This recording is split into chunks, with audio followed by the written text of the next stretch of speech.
Running low on groceries? Why not visit realvalueiga.com and experience our new online shopping platform? Place your order, then go out and enjoy your day to spend more time with friends and family.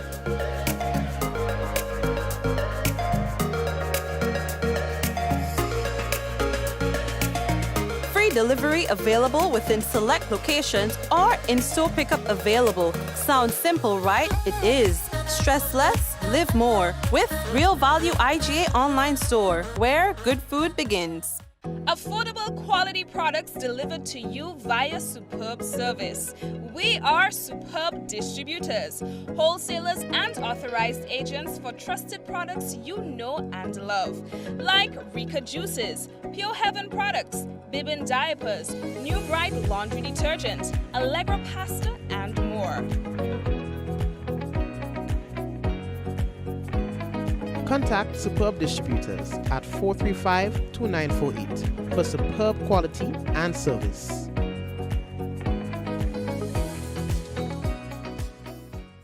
Your vehicle insurance should never break your bank. With Beacon, you can get up to 35% off your fully comprehensive car insurance and still get full protection from unexpected damages with free loss of use, windscreen cover, and special perils. When it comes to your insurance, always be sure you settle for more. Call us at 440-4447 or log on to beacon.co.tt and get a quote today.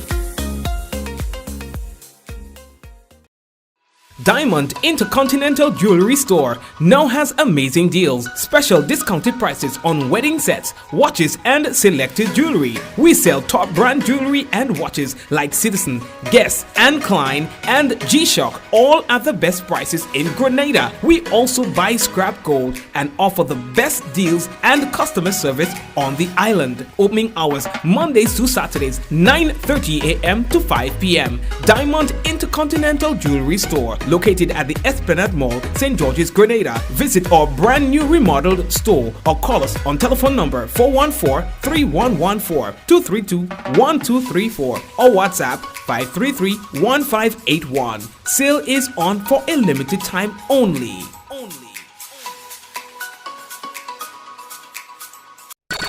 Are you planning an event or looking to rent tents? Then call the tent experts at Waggy T Tent Rentals. We rent tents for all occasions. Tents in different colors, styles, and 25 different sizes, from as little as 10 by 10 to as large as 100 by 40. Call us at 439-TENT. That's 439-8368. Or visit our office at Frequente Industrial Park, Brannan, St. George. We are Grenada's tent people. Oh yeah, that's right. We are Grenada's 10th people. That's Waggy T Rentals and Sound Company. All right, folks, and tonight we'll have a special program for you in a special time of our history. Tomorrow is declared as National Heroes Day. In recognition of this, we've had and been having conversations about Grenada Revolution and how the nation plans to reflect and how to commemorate the occasion or the events of 1983, October 19. Tonight we hear from an ex-soldier or an ex-military personnel who has been in the center of everything, PRA, military man, who has been in the center of everything as he tells his story in detail as to what transpired on October 1983. Guys, I really want you to listen to this program. This is going to be really interesting. I think it's something that we've been needing for a long time. It's what I've wanted all my life, to understand what happened. And here we are with a good account from the perspective of one person who has been there. Tonight, you hear that.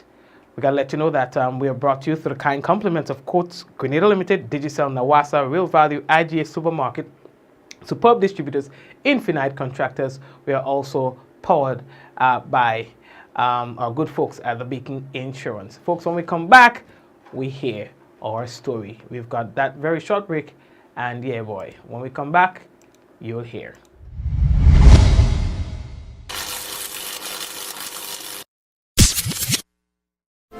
The Nawasa app brings the power of Nawasa's customer service experience to you. Instant, conversational, and smart. Easy access anywhere. Get bill balance, transaction history for up to 6 months, report a fault, link to websites, view payment centers, contact information, push notifications, and multi-tenant accounts, all in a secure login platform. Like a self-service concierge app, mobile.nawasa.gd gets you the support you need much faster. Available on both Android and iOS platforms. mobile.nawasa.gd, your customer support companion. Nawasa, committed to meeting customers' needs. The government of Grenada, through the Ministry of Finance, is continuing the rollout of its tax amnesty initiative. The amnesty provides 100% waiver of all interest and penalties on all outstanding balances up to the end of December 2021. All taxpayers with outstanding tax balances and outstanding returns to file are encouraged to take advantage of this amnesty. All tax types administered by the division are eligible for tax amnesty. For further information on the tax amnesty, please contact the Inland Revenue Division at 435-6945 or 435-6946. Email tpshelpdesk@ird.gov.gd or visit our website ird.gd. Amnesty ends December 31st. Grenada, the moment we've all been waiting for is almost here. Our own indomitable senior women's national team is gearing up to clash with the U.S. Virgin Islands. The iconic Karani James Athletic Stadium is the battleground. On Wednesday, October 25th, kickoff is at 4 p.m. sharp. And trust me, this is one you won't want to miss. We're not just unbeaten in League C. A victory now will skyrocket Team Grenada straight to League B in the CONCACAF Women's Gold Cup qualifiers. And let's not forget our shining stars, the unparalleled Nia Thompson and the dynamic Malia Ramdani, both voted into the best 11 players in the last round of matches in League C. Tickets, adults 20, children pay 10. The stakes are high, the excitement electric. Our girls need your support. Grenada versus U.S. Virgin Islands, Wednesday, October 25th at Karani James Athletic Stadium. A match of destiny. Be part of the magic. Be part of the history. Thank you very much. And folks, I'm not the kind to impose any sort of perspective on anyone. I believe in freedom of information. I believe that people should be given an opportunity to choose. But that's when there is an option. For many years, we have not had an option. Stories being told by book writers, by individuals who are giving third-person perspective on what took place on October 19, 1983. This is a time in our history that is very cloudy. Very, very cloudy. You're hearing perspective here, perspectives there. Again, second and third class information. Tonight, a special program for you. We are going to be featuring a conversation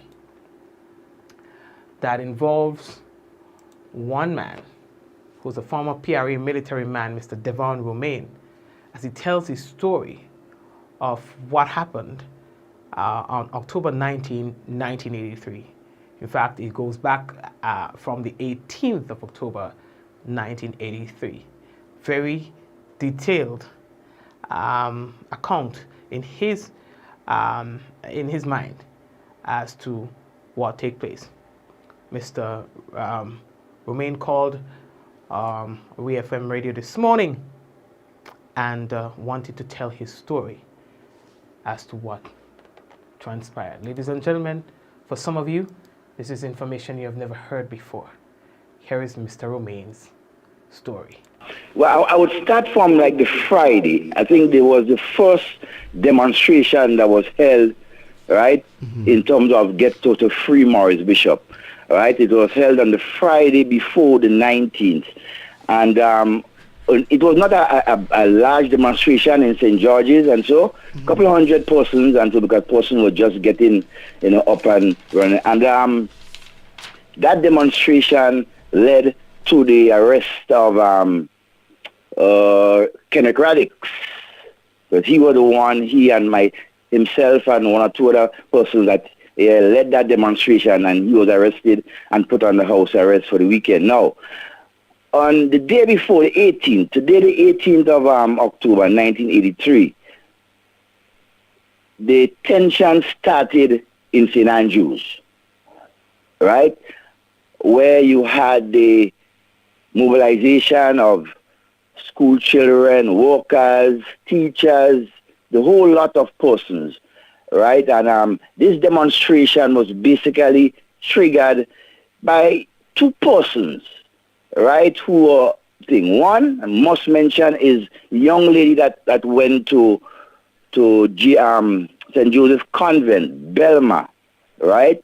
And so she was an activist, basically, for Maurice Bishop in these last couple of days.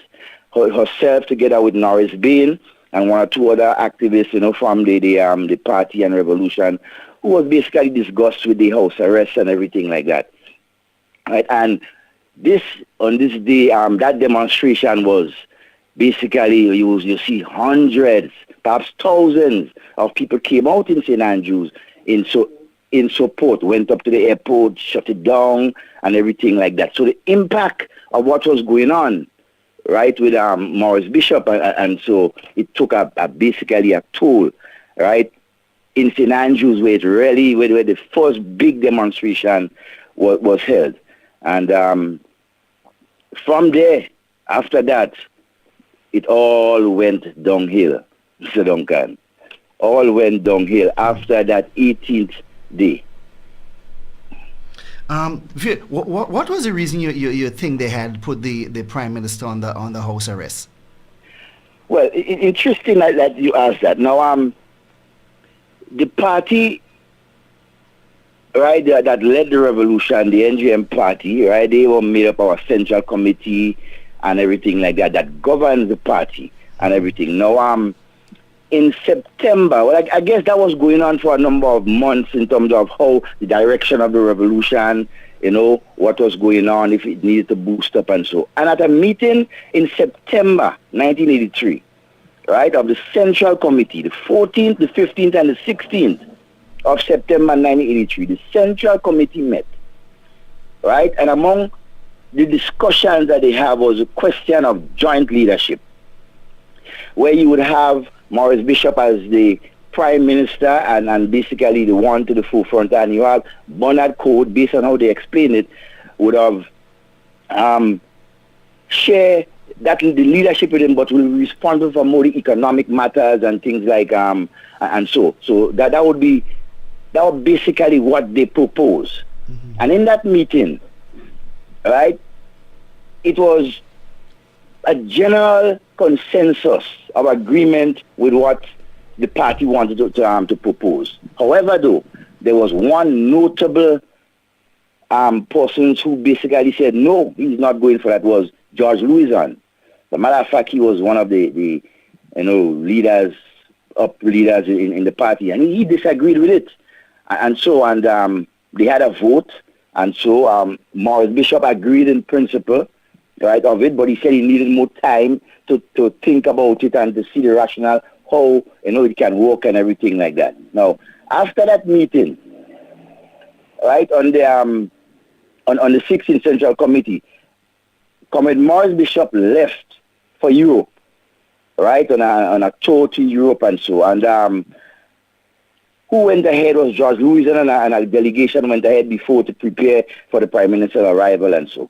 And while they're in Europe, there were a lot of discussions on the whole question of joint leadership.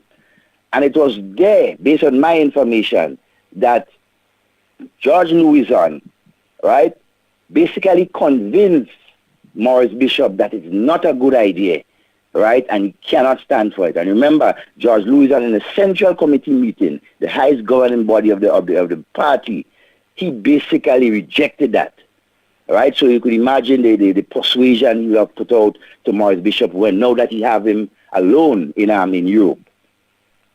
That went on, and meetings went on, and so on, discussion. Now, Maurice Bishop left Europe, and en route back to Grenada, he passed through Cuba, which was basically not an official stop.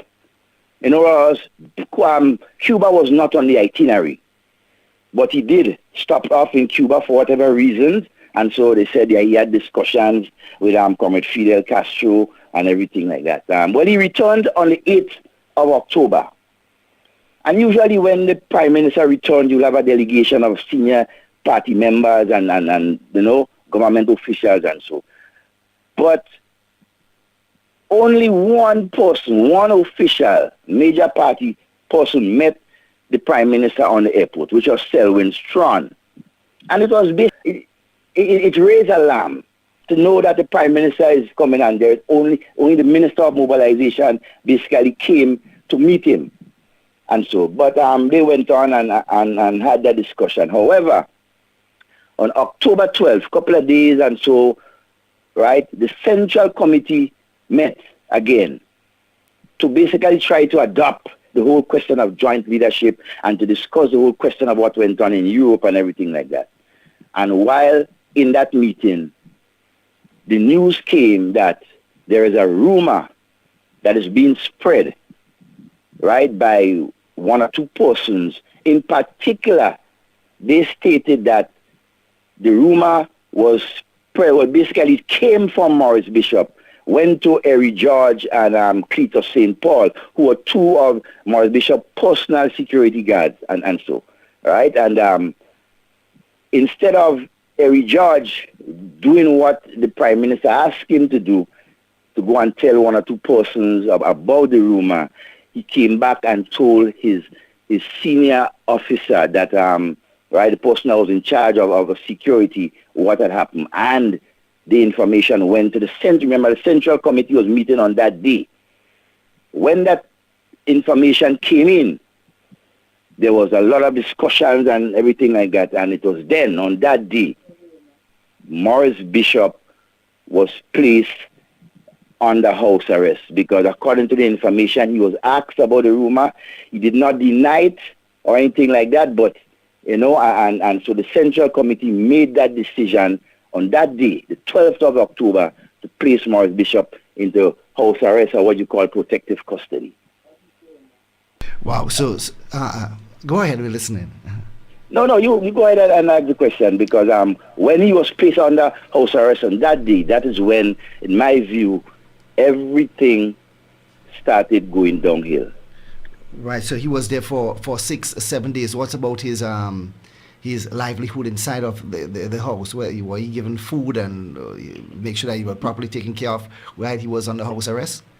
Yes. Well, based on the limited information I have on that, he would have, yes, under house arrest, but at the same time there were rumors, right? Well, I can't say rumor, but there were information coming out within the public while Maurice Bishop was under house arrest. He was being basically tortured and so. How true that was, I cannot confirm that. But it was said all around. Right. October the 19th. The morning into the entire day. And the day after. Yes. October 19th. It was a beautiful morning in my view. Woke up and with all the tensions and so in the air. I myself as a soldier was stationed at the Queen's Park. And so because we were responsible for a number of militia units around the St. George's area. And my view from the get-go was to seek information. I was not clear as to what went on and how all this thing. So on that morning, at around after 8, understanding based on the intelligence we had as soldiers, and so we understood that there will be, based on the next day, the day before, the 18th, that there will be a massive demonstration in St. George's. So the soldier, you would prepare and so. But I, in particular, left the camp and went to St. George's. And on arriving there, somewhere around after 9, and so that morning, I walk around the St. George area, so especially around where Foodland is and everything like that. And you could feel the tension in the air. Persons were gossiping in groups and so. And within an hour, Mr. Duncan, St. George's, basically, in my view, around after 9, could be about 500 to 1,000 people. But by 10 o'clock, after 10, you barely could have moved through the St. George's Street because persons were gathering To do what? Nobody knew. And then the news break and said, we go into free Morris Bishop. And that's where the demonstration started. Persons demonstrated right up to Mount Welldale, right where the Parliament building is right there. And so Morris Bishop house was right there. And the demonstration went right up there. And so on. After a while up there, well, a number of discussions went through, but the crowd was imminent that they wanted to free Morris Bishop, and there was no leaving or going back.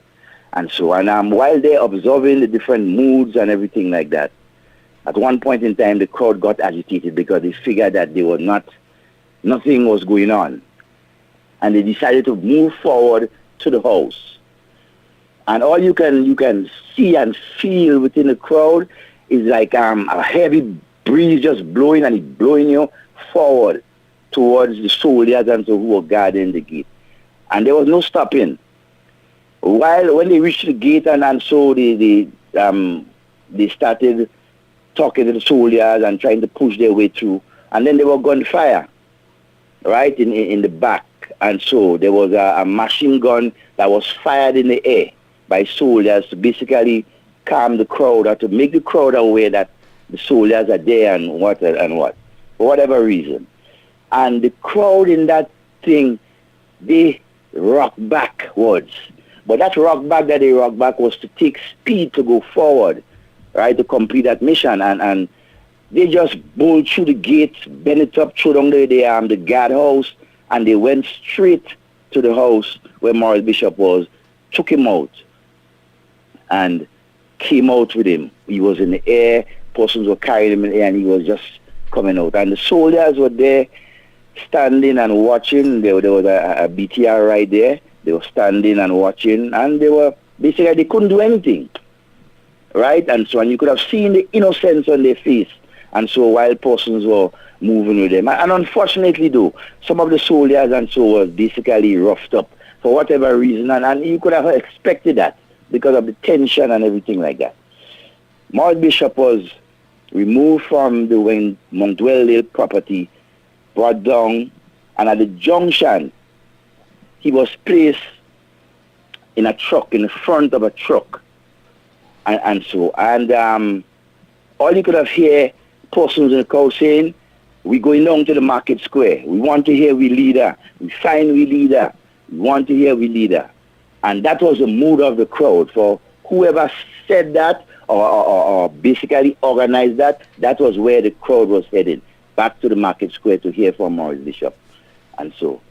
But after about 100 feet and so from the entrance of Mount Welldale to the Berean Church, he was transferred from the truck and put into a green Mazda car. Right? Later on, we got to know it was the car of Mr. Charles E. Davis, right? The father of our MP and MP for the Tongue of St. George's, and so his father. Right? They took him, put him in that car, and left, went down with the crowd behind them and so. Now, everybody who was around and following was leaving to go to the market square, and the crowd rushed down. And by the time persons reached down at the top of the market hill, they realized that there was a detour. For whatever reason, Morris Bishop, instead of being brought to, and I say the word brought, because he was brought to there, and he was diverted to Fort Rupert for whatever reason, who gave the order and everything, and he ended up there, right? And well, the crowd followed after a while. As a soldier, I found myself right up to the fort, and so, and on arriving at the fort, and so, I mean, it was thousands of people, right, from where by Barclays Bank come right up to the fort. You had to basically push yourself to get in, and so, but when you reach up there, the tension was there. And I mean, there are certain things I witnessed, and so that I really hoped that some of us Grenadians was more tolerant in doing certain things. But again, you understand the tension and everything like that. when I got to the top of the fort, I found my way as a soldier in civilian clothes, and I went into the operational room, right, to meet with a couple of other soldiers that were there, right, senior officers and so that was around the area. And mind you, by the time I got there, a number of soldiers was already being disarmed, weapon taken from them, and so I didn't see anybody being roughed up on the foot, but I understood that, and so, and right, weapons were taken from them, and the soldiers were there around. And in that ops room, while we were there conversing, and so Morris Bishop was placed on a chair. As a matter of fact, I saw him on a chair, and they were questioning. He was just relaxing, and person was wondering, what is wrong. Get to realize that while either in detention or the excitement from up there to the fort and so, he was basically, in my view, was not himself. Because when I watched him, knowing him as a leader and the way how he, prolonged himself, he was not himself. And within a few minutes, a line of nurses dressed in white came from the hospital, right, up to the foot, because you could have hear persons outside, make way, and so. And by the time we just see all these nurses just came in. One of them, I think it was Sister Ann Peters, was one of the nurses. So there are a number of others, and so. And they came in, put him on a chair, and they give him, I think it's some drips or something like that, but something for him to either calm himself and to, basically recover from whatever was going on. And by around 10, 15 minutes and so, right, while all the movements and so, basically he recovered, right, in my view. And I knew that because he started talking, and one of the first things he asked for was a cigarette, right, because, he was a chain smoker. He loved to smoke cigarettes and so. And when he asked for that cigarette, he took a couple of pulls and so, and then he started basically trying to take control, right, of what was going on the foot and everything like that. And within that couple of hours, from around after 10, 11 to around 1, basically it was partly chaotic and so on the foot, because persons basically did not have a direction as to what was going on. But while in that ops room, a number of things happened, very significant, and so.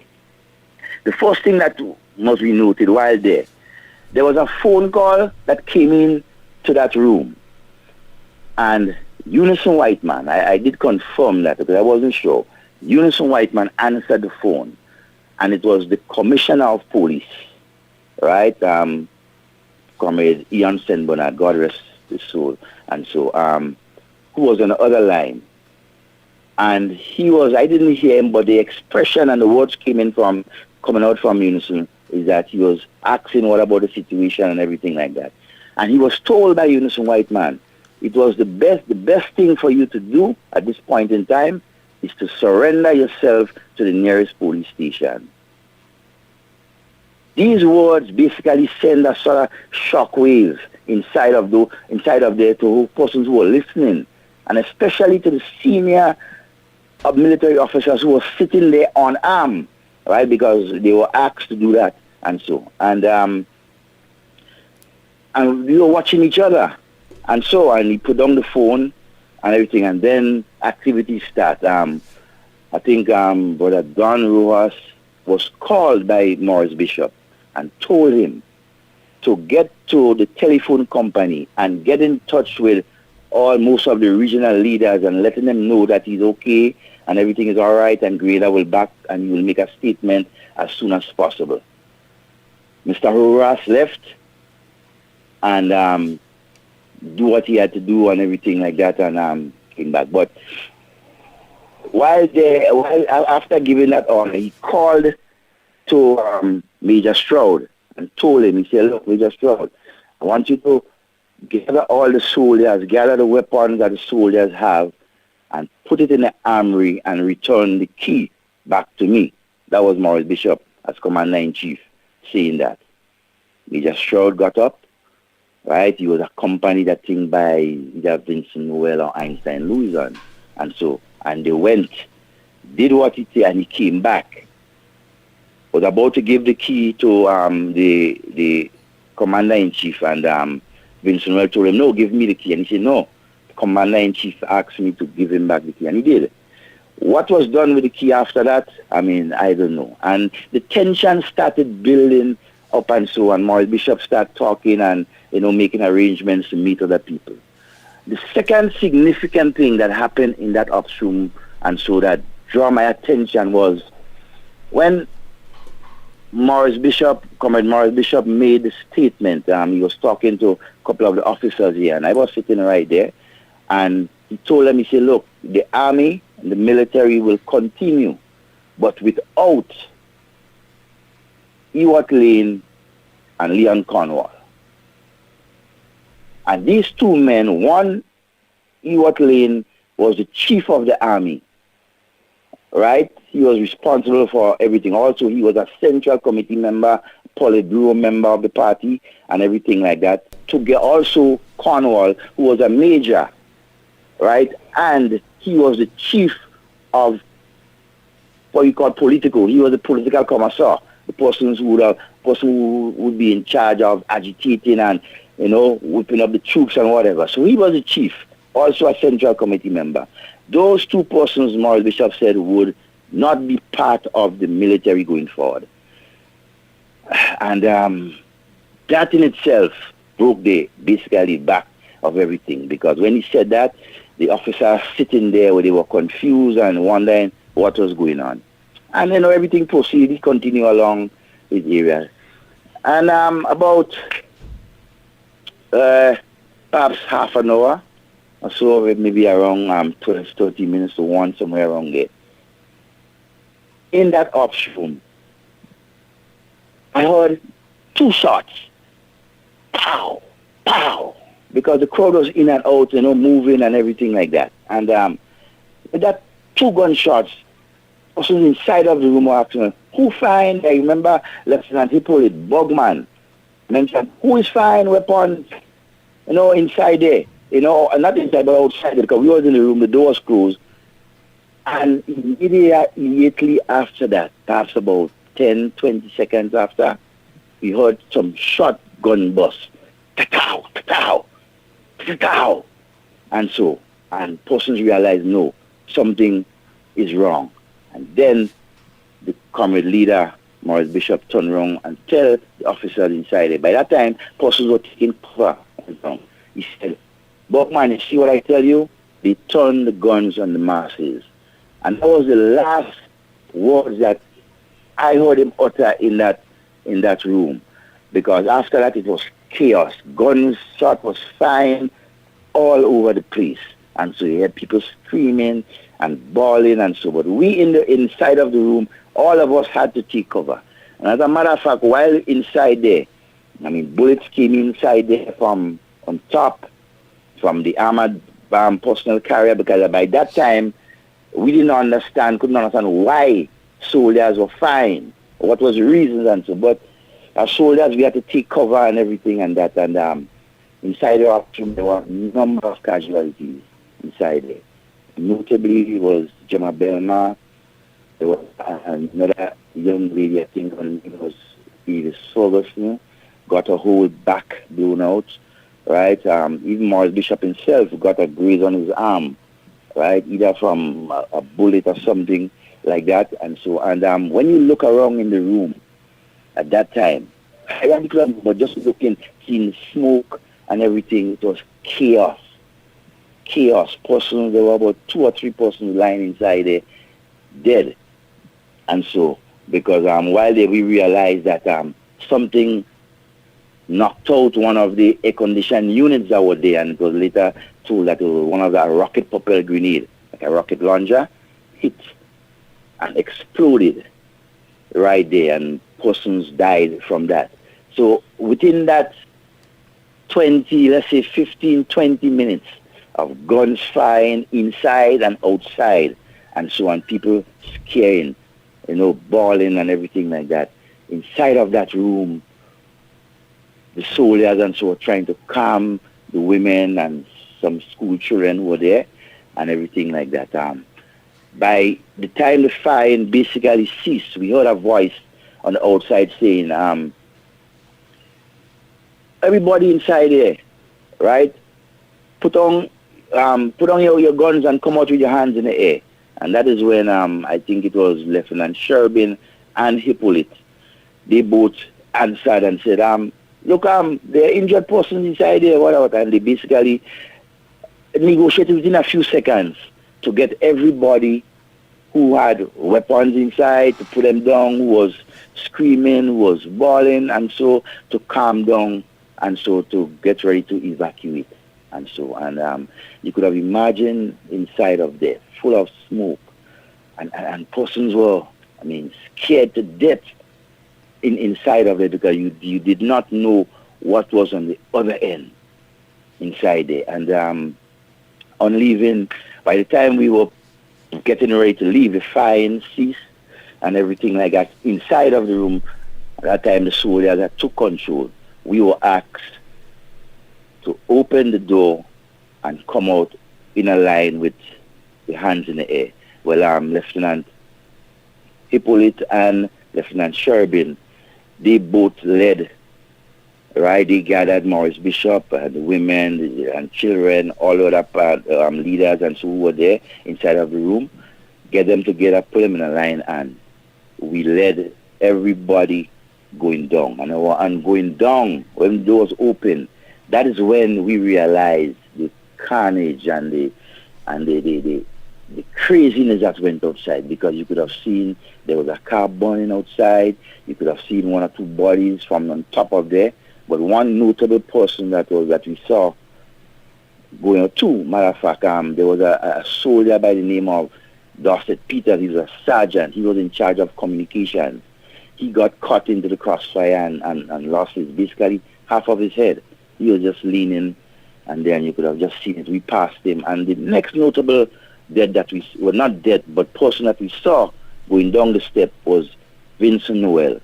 He was basically lying on the step on his back, and blood was coming from his mouth, his chest, and as he got closer, you realize that his chest was basically opened up and so by gunshots and so on. He was basically grumbling for like water, but we couldn't do anything. We just had to pass him and go down the stairs.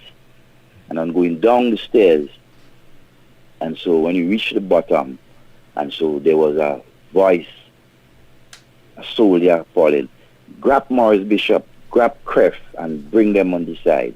And so myself and Lieutenant Hippolyte, and so we were very close by, and so we coming down the step, looking at all the carnage and calming down people. He turned around and he told me, he said, Devon, this is your time to exit. And so, because I was in civilian, and knowing the persons who were there calling out persons to go on the side, they were inside the ops room with us. Perhaps I might have been one of the persons. But anyhow, at that point in time, in exiting the fort, after everything that went on inside and in front, I noticed a couple of persons on my way down, lying dead. And so there were still persons screaming. And so Saltfish was one of the persons that I saw. Like somebody stood in front of him and just opened a machine gun or AK-47. So all you could have seen is just small holes. I noticed one of my cousin, Arlene Romaine, and so who got shot. And so, that in itself just, brought all sorts of thought. But as a soldier, I kept calm and basically found my way going down to the hill, and so my hands in the air, and eventually made my way down to the bottom of Barclays Bank and back to the camp. And so, that in a nutshell, there are a lot of more information, but that in itself would capture what basically went on, in my view, on the fort on that day. All right. Thank God for life. Yes, and so that's him telling his story. I would hope to have a part 2 in terms of what he heard after that. So you have to appreciate that he cannot say what he did not see. He was telling an account of what he experienced himself. Of course, there are going to be other pieces of that puzzle from the perspective of those who were on the outside. You've heard about Maurice Bishop and others being lined up and executed, and says he cannot speak to that if he did not experience that himself. He cannot say what happened while they were inside of that room, because I've heard stories of what happened on the outside of the room. For the first time, I'm hearing what happened inside the operations room where Maurice Bishop was at the moment, when a lot of the chaos was happening on the outside prior to him being executed. All right. Hopefully, we can get this a part 2 of this story from Mr. Devon, but a very good account of that day, starting from the 18th of October 1983, and then moving on to the 19th of October 1983. That conversation was being heard, told on WFM this morning with Shaggy. Thank you very much, Devon, for taking the time out to tell your story. And like I said, I'd like to solicit a part 2 where we can speak more of what you experienced or heard thereafter. That then will be hearsay. But of course, we would still like to hear it from the mouth of someone who was there. I know some names. I know about Paji. Paji, are you willing to talk one day? Leon Cornwall, I'd like to hear from Leon Cornwall as well. Hewitt Lane, I would like to hear from Hewitt Lane as well. And there are so many others who are part of this whole thing, that we'll be happy to hear from. But this is our history that we need to get into and need to have it written with consensus on what the facts are, because I think that's what has really impeded the story from penetrating and from being accepted, is because there have been in the past so many different versions, and there's no consensus in what happened. And so, as he was asking that for the people who have had experiences of that day, let's all consolidate those experiences and find what the common things are, because sometimes over time, time plays tricks on our memories at times. So if you can all consolidate those who were there, have a discussion, a forum on what happened, all right? Find what's common, and then that's the story. Yeah? We would say thank you for listening to this story and sharing, even after the program is ended, because I know that a lot of people will be happy to hear this. Folks, permit me to take a quick break, and we will come back, all right? When we come back, we'll have the weather for you.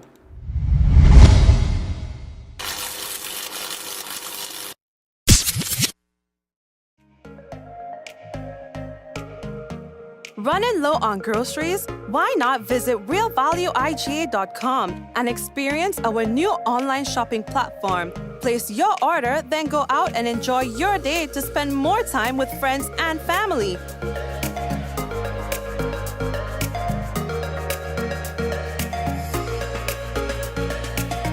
Free delivery available within select locations or in-store pickup available. Sounds simple, right? It is. Stress less, live more with Real Value IGA online store, where good food begins. Affordable quality products delivered to you via superb service. We are superb distributors, wholesalers and authorized agents for trusted products you know and love, like Rika Juices, Pure Heaven products, Bibin diapers, New Bright laundry detergent, Allegra pasta, and more. Contact Superb Distributors at 435-2948 for superb quality and service.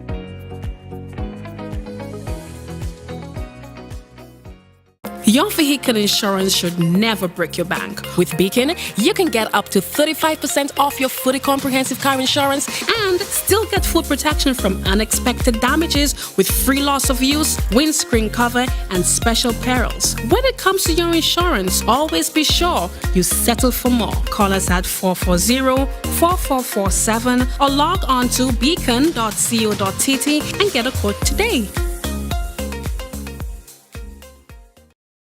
Diamond Intercontinental Jewelry Store now has amazing deals, special discounted prices on wedding sets, watches, and selected jewelry. We sell top brand jewelry and watches like Citizen, Guess, and Klein, and G-Shock, all at the best prices in Grenada. We also buy scrap gold and offer the best deals and customer service on the island. Opening hours Mondays to Saturdays, 9:30 a.m. to 5 p.m. Diamond Intercontinental Jewelry Store, located at the Esplanade Mall, St. George's, Grenada. Visit our brand new remodeled store or call us on telephone number 414-3114, 232-1234 or WhatsApp 533-1581. Sale is on for a limited time only.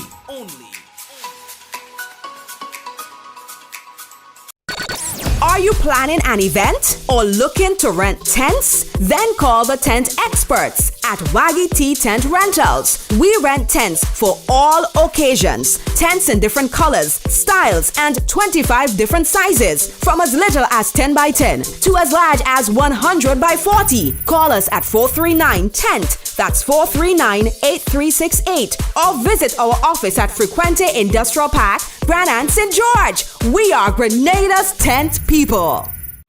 The Nawasa app brings the power of Nawasa's customer service experience to you. Instant, conversational, and smart. Easy access anywhere. Get bill balance, transaction history for up to 6 months, report a fault, link to websites, view payment centers, contact information, push notifications, and multi-tenant accounts, all in a secure login platform. Like a self-service concierge app, mobile.nawasa.gd gets you the support you need much faster.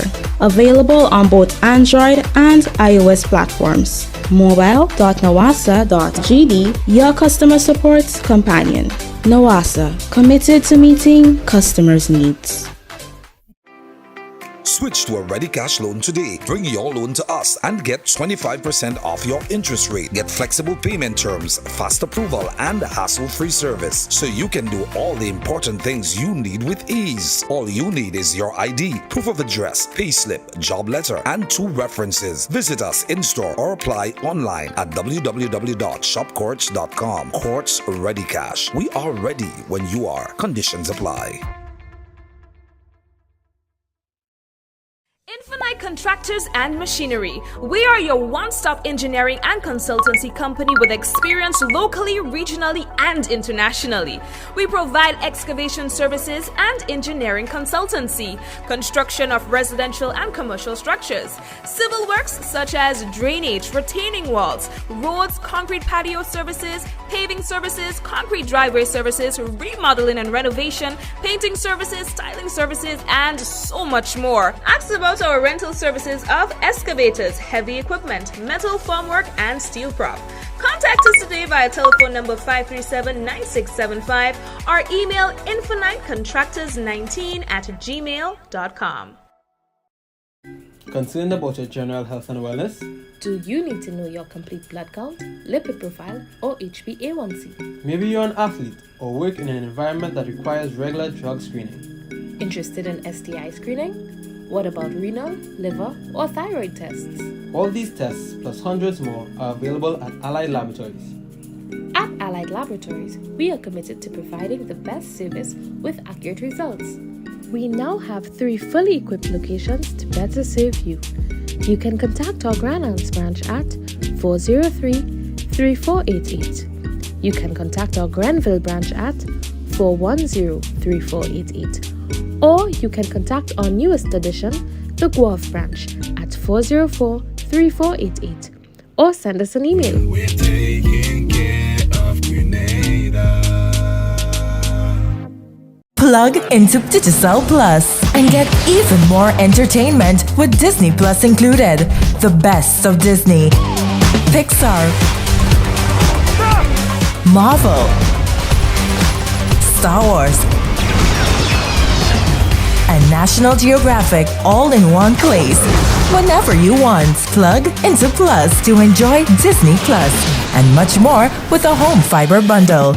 Sign up today. Digicel Plus. The The government of Grenada, through the Ministry of Finance, is continuing the rollout of its tax amnesty initiative. The amnesty provides 100% waiver of all interest and penalties on all outstanding balances up to the end of December 2021. All taxpayers with outstanding tax balances and outstanding returns to file are encouraged to take advantage of this amnesty. All tax types administered by the division are eligible for tax amnesty. For further information on the tax amnesty, please contact the Inland Revenue Division at 435-6945 or 435-6946. Email tpshelpdesk@ird.gov.gd or visit our website ird.gd.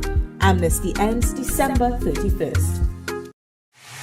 Grenada, the moment we've all been waiting for is almost here. Our own indomitable senior women's national team is gearing up to clash with the U.S. Virgin Islands. The iconic Kirani James Athletic Stadium is the battleground. On Wednesday, October 25th, kickoff is at 4 p.m. sharp. And trust me, this is one you won't want to miss. We're not just unbeaten in League C. A victory now will skyrocket Team Grenada straight to League B in the CONCACAF Women's Gold Cup qualifiers. And let's not forget our shining stars, the unparalleled Nia Thompson and the dynamic Malia Ramdani, both voted into the best 11 players in the last round of matches in League C. Tickets, adults 20, children pay 10. The stakes are high, the excitement electric. Our girls need your support. Grenada versus U.S. Virgin Islands, Wednesday, October 25th at Kirani James Athletic Stadium. A match of destiny. Be part of the magic. Be part of the history.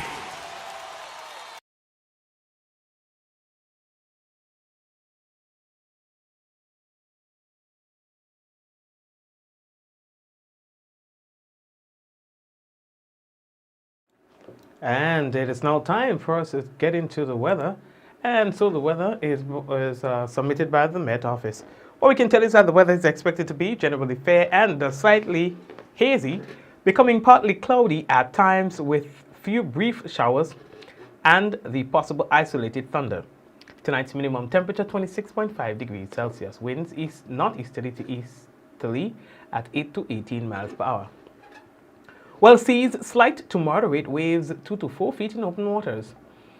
Let's take a look at the weather for Thursday. Generally fair and slightly hazy, becoming partly cloudy at times with few brief showers and the possible isolated thunder. Max temperature 32 degrees Celsius, minimum 26.5. Winds northeasterly to east northeasterly at 10 to 20 miles per hour. Seas slight to moderate, waves 2 to 5 feet in open waters.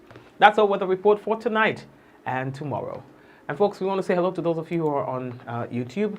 Laverne, Suzanne, Fernell, Michelle, and Marcel, Celine, Glenora, and everyone else on there. Hello to you. We're happy that you're there. Also, we want to say hello to those of you who are on Facebook, the whole crew on Facebook, Java and the sharing committee. Hello to you.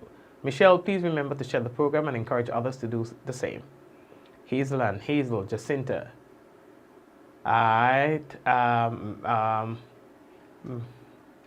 Jean, Denise, Kathy, Karen, Ebony, Alexis Simon,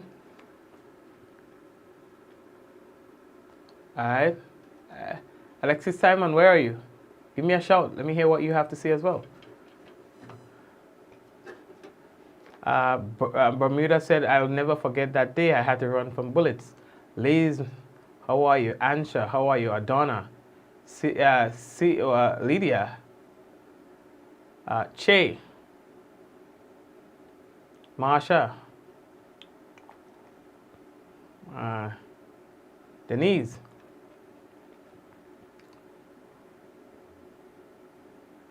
Eva, and everyone else. God bless you. We're looking forward to having you guys, not tomorrow again, but on Friday. God bless you. Take care of yourselves, all right? Folks, let's go. In 5, 4, 3, 2, 1, we all say, Ja! No, take care.